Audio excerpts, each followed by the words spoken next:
என் புள்ள கரெக்டா வந்துருவாங்க. உன் போன்ல இருந்து நீ பேசாம வேற யார் பேசினது? அது ஏன் வாய்ஸ் மாதிரியா கேட்டுச்சு? ஆமா, தோ இதே வாய்ஸை தான் நான் போன்ல கேட்டேன். யாரோ போய் சொல்லி அவங்களை இங்க வர வச்சிருக்காங்க. எனக்கு ஹார்ட் அட்டாக்லாம் ஒன்றும் இல்லை ஸ்னேகா.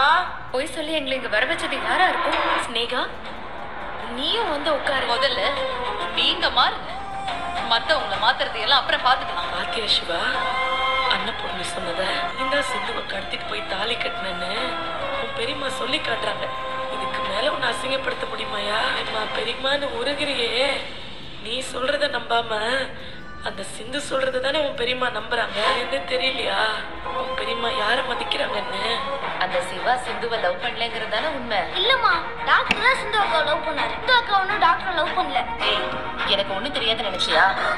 டாக்டரோட அம்மா என்கிட்ட எல்லா உண்மையும் சொல்லிட்டாங்க. சிந்து தான் டாக்டரை லவ் பண்ணிருக்கா. அவரை தான் சிந்து கல்யாணம் பண்ணிக்கணும்னு வற்புறுத்தி இருக்கா. அவர் திட்டி அட்வைஸ் பண்ணிருக்காரு. அப்ப நீயும் கூட இருந்திருக்க.